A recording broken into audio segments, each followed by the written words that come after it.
toxic masculinity. 255 transgender inmates request transfer to women's prisons. Yeah. Okay. This is the other story. This is the other story I didn't have time to read. So let's have a look at They this. should make prison for transgenders separate. Yeah, just a prison just for transgenders. Yeah, I don't mind that. Let's hear 255 transgender inmates request transfer to women's prison after California passes new law. For those who are wondering how the Democrats' Equality Act, requiring people to be treated according to their gender identity, will operate if passed, we're getting some foreshadowing from California. On January 1st, a law went into effect holding that state prisoners must be housed in a facility consistent with their gender identity, regardless of anatomy. To date, 261 prisoners, 255 of them biological men, have asked to be relocated. The reasoning behind the law wasn't just the unusual woke... Wait, hold on a second. If 255 of them are biological men, then does that mean that 6 of them were women that were in a men's prison? Well, maybe it was... Okay, so maybe the other 6 were women who identify as men. That must be it. That must be it. Okay, that must be it. Okay, sorry. Took me a second to figure that out. I got it now. All right, the reasoning behind the law wasn't just the unusual woke madness of treating transgenderism as if it's not a sad case of body dysmorphia, but is instead a magical change in sex. Sorry. I don't quite understand that sentence, but anyway, moving on. Instead, there was a humane goal. Men who identify as women, when placed in all male prisons, are extremely vulnerable to prison rape. One man in Australia claimed that he was raped over 2,000 times, which, if true, is appalling. However, when you place so-called transgender men in women's prisons, there's also a rape problem. With the men, many who claim to be lesbians, raping those women unlucky enough to find themselves in the same cell, ward, or shower as one of these so-called transgender women. England has been engaged in this transgender experiment for a while, and the rape risk has proven to be real, not merely hypothetical. In the United Kingdom Ministry of Justice has revealed that inmates who identify as transgender are responsible for a rate of sexual attacks that is exponentially higher than their proportion of the population of women's jails and prisons. In response to a question that former Labour General Secretary Baroness McDonough put before Parliament, the MOJ has acknowledged that while inmates who identify as transgender make up about 1% of the 3,600 inmates in women's jails and prisons, they have committed 5.6% of all reported sexual assaults. That doesn't seem right. I feel like it would even be higher than that. I feel like it would be... They make up 1%, but they've committed 5.6% of all reported sexual assaults. That means that 94.4% of sexual assaults in women's prisons are from other women? Mm-hmm.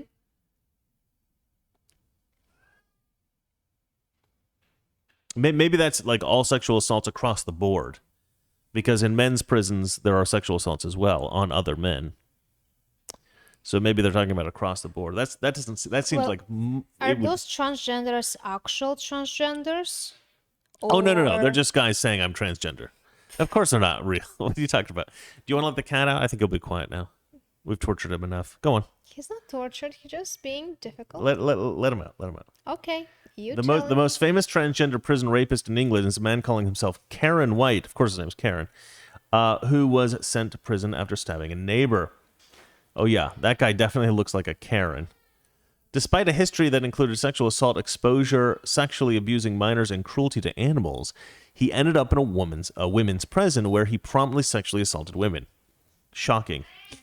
They've got a meme here. Meet Karen. Karen was sent to a women's prison. Karen has a penis and sexually assaulted 2 women in prison. 22 more male prisoners are living in women's prisons. Some are rapists. Sign our petition to get this dangerous prison policy changed. Yeah.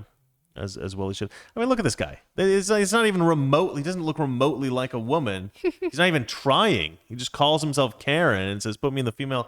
I mean, how stupid are the officials that are like, no, yeah, I think this is a good idea. Well, they're like... I think they don't care, because it's like... If there is being assault in women's prison and men's prison... Well, if they don't care, they don't deserve their job. Point? They don't Like, deserve their job. They don't deserve their it's job. not gonna change anything. The problem isn't limited to England. In Illinois, which is required by a court order to rehouse so-called transgender prisoners, a woman filed a federal lawsuit claiming that a man who identified as a transgender woman raped her. Yeah, shocking. Given these facts, it's concerning that 261 California prison inmates have requested transfers under the new law. 261 California state prisoners have requested transfers to facilities that house the opposite gender since the new law went into effect on January 1st. 255 of them have requested to move from male to female corrections facilities. So far, the prison system has approved only a few transfers, but it hasn't rejected any of them yet. And according to Breitbart News, even the reliably leftist Los Angeles Times has conceded that several men are thought to have applied under false pretenses. You think? Do you think? Shocking. I can't believe that. And that women prisoners are getting worried. Yeah, no joke. The CDCR, I don't know what that means, has approved 21 of the requests, and 4 of these 21 have been transferred to Central California Women's Facility in Chowchilla. I don't know how to pronounce that. 2 of the 21 have changed their minds, Thornton said. The spokesman said that of April 2nd, 1,129 incarcerated people self-identify as transgender, non-binary, and intersex. I mean, okay, I'm not going to read the rest of this. The point is that this is obviously idiotic. We all know it's idiotic. I mean, here's oh, hello, Kat. Hey, everybody. There is a meet good Aston. there is a good point from a taco magnet, Yeah. and it says, "What will they do with all the pregnant inmates in a year?" I know. Yeah, it's a good point. That's You know, the and problem. and it could also be that you get special treatment if you're pregnant or something like that. So some of the women in these prisons may actually try to be having sex with the guys in their prison so that they can get special treatment, being pregnant and that kind of stuff. That could end up being an unintended consequence of this as well. I mean, there's so many reasons why this is a horrible, horrible mistake. It's just an idiotic thing for them to do. It's a stupid thing to do. This is one of the big differences. Okay, Aston's going to steal the show again, isn't he? All right, he's out of here. He's walking off. What was I going to say? This is one big difference between conservatives and Democrats. You get a lot of these hyper intellectual people in the Democrat Party. You know, academics. Scientists. You get a lot of people with like high IQ. But oftentimes with this like high IQ, the really smart academically type folks, you lack what's funny. Go on. There's been a super chat, Okay. and I don't read the super chat, but somebody commented, super chat from patron Daniel, but other person commented, Daniel posted Aston's bailout because he bought a super chat and it's Aston Oh, bail. yeah. It's hilarious. Hey, I know, buddy. right? Yeah, no, he's saying thank you to Daniel yeah, he's thank you for to Daniel. buying his freedom. Yeah. I keep forgetting what I was going to say. Oh yeah. You get these hyper intellectual folks, and they postulate about different ideas about the world. They have these hypothetical ideas. Oh, maybe the world should be like this. Maybe we should do that. Maybe we should do this. And what you end up with when you just have this intellectual, hypothesizing, you end up with stuff like Marxism, right? I don't think Karl Marx intended for the Soviet Union to be the way it was. I think he was intending to help people out. I think he did want people to live better lives. But he was a hyper intellectual type person, probably like genius level IQ, and he didn't have something we all like to call common sense. A lot of Democrats just don't have common sense, right? Common sense. You put male prisoners in with female prisoners, you're going to have problems, a myriad of problems. You're going to have so many problems. There's a lot of problems you don't even expect. Like, look at the border, right? A lot of people knew about what kind of problems we would see at the border, right? We knew about all the rapes that happen to women when they're trying to come up illegally. Not just women, children. Of course, yeah. We knew about these horrific conditions. We knew about this horrific stuff. But what I think a lot of people didn't think about was this idea that, and I didn't think about this, was this idea that when you have I take that back. I did predict that if you had a lot of traffic, it would be harder to catch drug smugglers and stuff like that. But what I didn't predict is that a lot of the people taking these immigrants up through the border would be the same cartels that were smuggling the drugs. And then these cartels could then time how they brought people in through the border, right? So they could bring a bunch of people up over here, get all the border enforcement agents dealing with all that business, and then they bring the drugs in through here, through an area where there are no guards because they're all dealing with this influx of immigrants, and then you never catch the drug smugglers, right? So they've worked all that out now. And so basically the Biden administration has facilitated the growth of Mexican cartels massively. I mean, the industry, Mexican cartels were already, massively successful businesses, obviously, doing illegal, horrible stuff. But now, now the Biden administration, and the cat's rubbing up. He wants to be on the show now. Okay, I guess we have a third host. But now the Biden administration has massively improved the success of these cartels. They're basically working together. I mean, I know it's unintentional on the part of the Biden administration. Some people might disagree with me on that, but I'm just going to say that, to be somewhat reasonable here. I don't think the Biden administration wants the cartels to succeed in Mexico. Biden administration, they said if you're under 18, you come to the border by yourself with no parents around you, we will take you. Yeah. Okay, we're okay with you, we will take you. Isn't it weird? You basically encouraging, you're totally encouraging everybody come by themselves. And now you have these kids wandering around the desert by themselves. Who will just take the kids, kill them, rape them. Yeah. What are they doing? They're like, we're trying to save the children, we're trying to save. No, they're actually doing the opposite thing. See, but that's now you're getting into an area where I think that's a predictable effect. I think that's something that's so obvious that nobody could imagine. Everybody could imagine that would happen, right? Nobody would not imagine that would happen. Of course, it's going to happen. This? They're virtue signaling. Because Trump was stopping all of this human trafficking and saving children, and now they just want double the children because they don't really. This is what I mean about postulating about different hypotheses about how things would work. When you get too intellectual about things, a lot of times you don't think about things clearly in a simple way, because the best way to think about the way the world works is to just take the facts of the way the world works and then see what people's motivations are, see what their intentions are, see what things have happened in the past, and then it's pretty easy to predict what's going to happen in the future. When you do something that has obvious negative consequences, a lot of times when you can see that, and it's obviously true, there's also other negative consequences that maybe you can't predict that come along with it, right?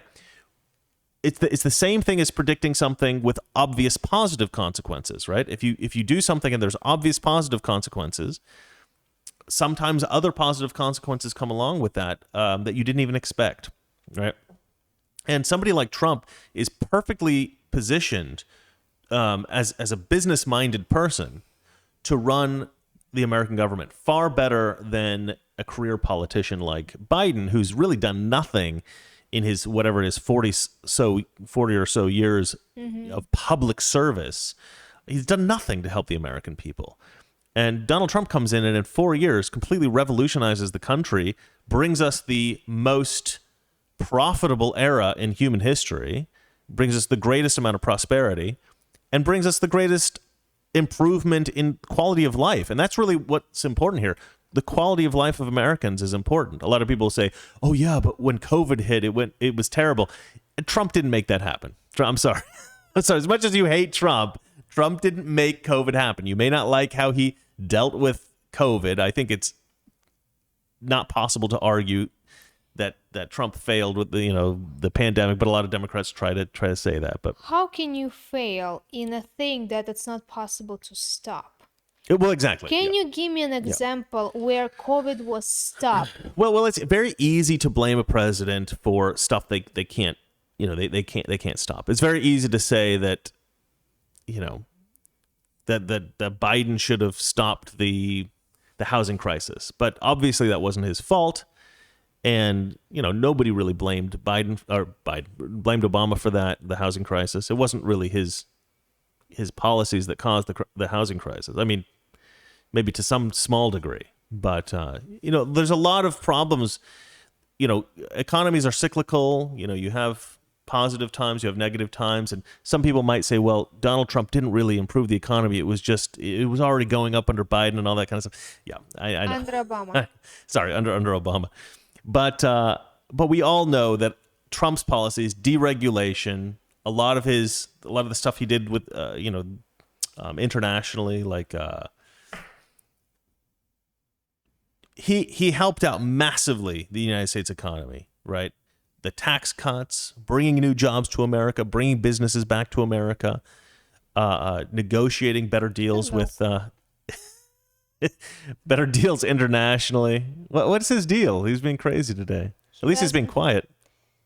Yeah. He doesn't like being locked into that bathroom. So I don't think any reasonable person can argue that Trump did not do amazing things to improve our economy before, the COVID crisis hit. And then, I've followed the COVID crisis in some depth, and I don't think Trump could have dealt with it better unless I think the one mistake Trump made, and this is a criticism that I don't think I'm ever going to change. Maybe one day I will, but I don't think we should have locked down anywhere in America. I think the lockdowns were the biggest mistake. Huge mistake. It was mostly, of course, huge. But I don't, that was obviously the advice that was given to Trump, and he's not a medical professional. It was a hysteria. It was hysteria. We're gonna die. Listen, this was the job of local governments to lock places down, but the federal government did advise that it was a good idea, and I think this was a mistake. But this was advice that Trump was given by medical professionals. He's not an epidemiologist. He doesn't know how to deal with like a pandemic. No one really does. I mean, pandemics are not something that anyone really knows exactly how to deal with. They're not something that's happened a lot in America, and the few times that they have happened, we've not had a perfect record of dealing with them. So it's just something you kind of have to, it's a fly by the seat of your pants kind of situation. And I think that it was a massive mistake to lock everything down, both in Europe and in the United States.